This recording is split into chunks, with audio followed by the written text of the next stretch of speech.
Hello everyone, welcome to Endodontics. This is Professor Dr. Padmini. Today's topic is about wisdom tooth. చాలా మందికి wisdom teeth అంటే third molars usual గా అజ్ఞానదంతం అంటారు. లేకపోతే so ఇవి complete గా ఎరప్ట్ అవ్వటం కష్టంగా ఉండొచ్చు ఆర్ కంప్లీట్ గా ఎరప్ట్ అవ్వకపోవచ్చు. సో జాలో తగినంత స్పేస్ లేకపోతే వాళ్ళకి మొత్తం పళ్ళు వచ్చే స్పేస్ లేక సగం రావటం, వంకరగా రావటం, ఇలాంటి ప్రాబ్లమ్స్ యూజువల్ గా చూస్తాం. అయితే ఈ విజ్డమ్ టీత్ అన్నదానికి ట్రీట్మెంట్ అవసరమా అన్నిసార్లు అంటే అవసరం లేకపోవచ్చు. వాళ్ళకి ఏ ప్రాబ్లం లేకపోయినా విజ్డమ్ టూత్ వల్ల వచ్చే ప్రాబ్లమ్స్ కానీ, దాంట్లో ఫుడ్ ఇరకడం కానీ, ఇన్ఫెక్షన్ కానీ ఇలాంటివి ఏమీ లేకపోతే అసిమ్టమాటిక్ గా ఉన్నంత కాలం ఏం చేయకుండా కూడా వదిలేసేయచ్చు. హవెవర్ సగం వచ్చి సగం వంకరగా రావటం వీటి వల్ల ఒక్కోసారి ఏమవుతుందంటే ఆ సగం వచ్చిన చిగురు చుట్టూత ఇన్ఫెక్షన్ రావటం, దాన్ని మనం పెరికోరనైటిస్ అంటాం. ఒక్కోసారి దాని చుట్టూత పస్ చేరటం పెరికోరనల్ లాప్సెస్ అని కూడా అంటాం. సో ఇలా వచ్చినా కూడా, లేదా ఆ పంటి వల్ల అక్కడ ఫుడ్ స్టక్ అవ్వటం, ఎందుకంటే యూజువల్ గా ఇవి వెనకాల వచ్చే పళ్ళు కాబట్టి అంతవరకు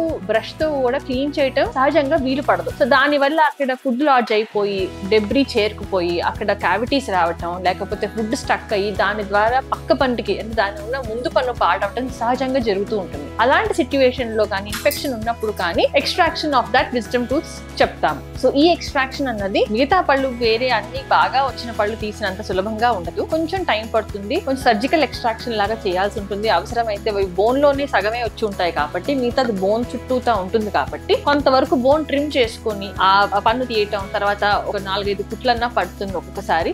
సో ఈ కుట్లు కూడా మళ్ళీ వారం తర్వాత తీస్తాం అన్నమాట. సో విజ్డమ్ టీత్ అన్నిసార్లు భయపడాల్సిన అవసరం లేదు. ఒకవేళ దాని వల్ల ఇన్ఫెక్షన్ వచ్చినా, దాని వల్ల ప్రాబ్లమ్స్ వచ్చినా అప్పుడు విజ్డమ్ టీత్ ఎక్స్ట్రాక్షన్ చేయాల్సి ఉంటుంది. Stay tune for more updates at Endodontics. Thank you.